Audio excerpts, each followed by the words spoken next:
नमस्कार मित्रों, मैं हूं आचार्य अंकित नौटियाल। स्वागत है आपका हमारे YouTube चैनल धर्मशास्त्र में। जैसे कि आप जानते हैं कि हम इस चैनल के माध्यम से धर्म से संबंधित, पूजा पाठ से संबंधित, ज्योतिष शास्त्र से संबंधित जानकारियां लाते रहते हैं।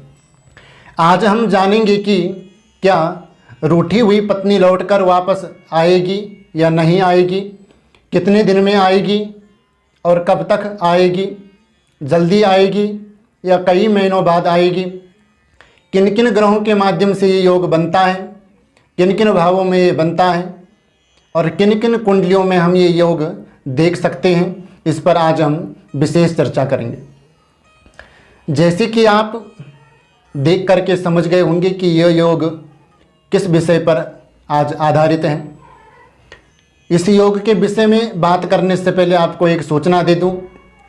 यदि आप हस्तलिखित जन्म पत्रिका बनवाना चाहते हैं, वर्षफल बनवाना चाहते हैं, अपने बच्चों के भविष्य के बारे में, अपने जीवन के बारे में, उनके वैवाहिक जीवन, व्यापार के बारे में, घर के कलह कलेश, घर के दोष के बारे में, घर में संतान नहीं है या कई वर्ष बीत गए संतान नहीं होती है पर उनकी मृत्यु हो जाती है, अनेकानेक परेशानी जो घर में है, किसी ने कुछ कर दिया, व्यापार बंद कर दिया, लक्ष्मी बंधन कर दिया, या घर में पितृदोष, प्रेत दोष हैं, आप संपर्क कर सकते हैं। वीडियो के नीचे संपर्क सूत्र दिया गया है। आप कॉल के माध्यम से, SMS के माध्यम से बात कर सकते हैं। कुंडली विश्लेषण के लिए भी आप संपर्क कर सकते हैं। कुंडली विश्लेषण का शुल्क लगता है, जो भी होगा आपको बता दिया जाएगा। आप प्रश्न अपना पूछ सकते हैं। अब हम बात करते हैं आज का हमारा जो मुख्य विषय है कि रूठी हुई पत्नी वापस लौटेगी या नहीं लौटेगी। क्योंकि अक्सर ये देखने में आता है कि पति पत्नी में लड़ाई झगड़ा हो जाता है या लड़ाई झगड़ा ज़्यादा बढ़ जाता है तो पत्नी अपने मायके चली जाती है और कई महीनों तक लौट करके नहीं आती है, अपने पति से बात भी नहीं करती है, या उनका तलाक की नौबत आ जाती है और फिर भी पति सोचता है कि क्या लौट करके आएगी या नहीं आएगी, मुझे अपना जो वैवाहिक जीवन है, जीवन संगिनी है, वो वापस मिलेगी या नहीं मिलेगी। तो ये हम कैसे जानें? जिनकी जन्म कुंडली नहीं है तो उनके लिए हम प्रश्न काल कुंडली से देखेंगे।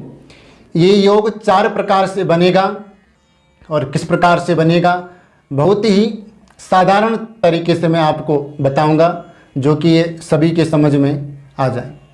सबसे पहला योग है कि यदि सूर्य लग्न में बैठे हो, द्वितीय भाव में बैठे हो, तृतीय भाव में बैठे हो, इन तीनों भावों में से कहीं भी सूर्य बैठे हो और पंचम, षष्ठम, सप्तम, इन तीनों भावों में से कहीं भी शुक्र बैठे हो, इन दोनों ग्रहों का योग यदि बन रहा हो तो पत्नी लौट करके नहीं आती है। ये बिल्कुल कन्फर्म बात है, पक्की बात है। दूसरा योग है कि यदि शुक्र पंचम भाव में, षष्ठम भाव में, सप्तम भाव में, इन तीनों भावों में से किसी भी भाव में बैठे हों और शुक्र वक्री हो या उदय हो तो पत्नी लौट करके आती है। कब आएगी? जब शुक्र उदय होंगे या वक्री होंगे तो लौट कर आएंगी, या जिस समय आप प्रश्न पूछ रहे हैं उस समय यदि शुक्र उदय है या वक्री है तो पत्नी जल्दी ही लौट करके आएगी, ऐसा आपको कहना चाहिए।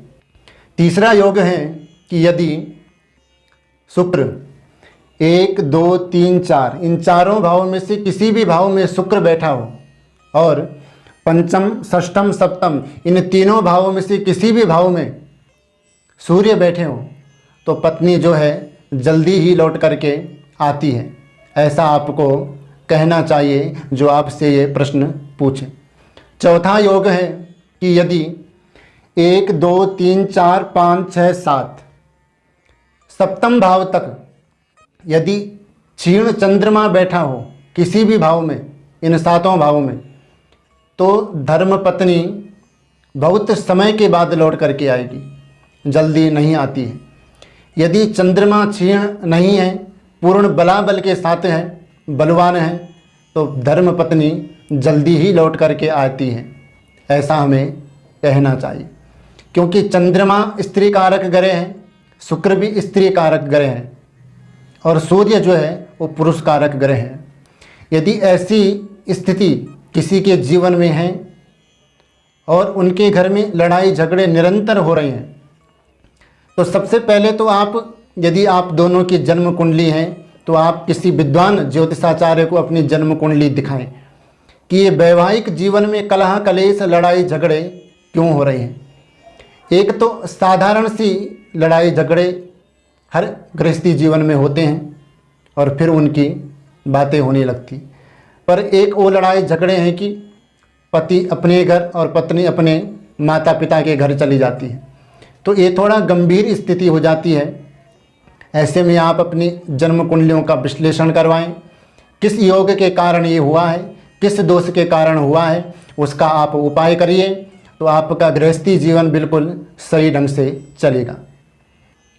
क्योंकि ज्योतिष कभी भी झूठ नहीं बोलता है, ज्योतिष आपको सद्मार्ग ही, सत्य का मार्ग ही दिखाएगा।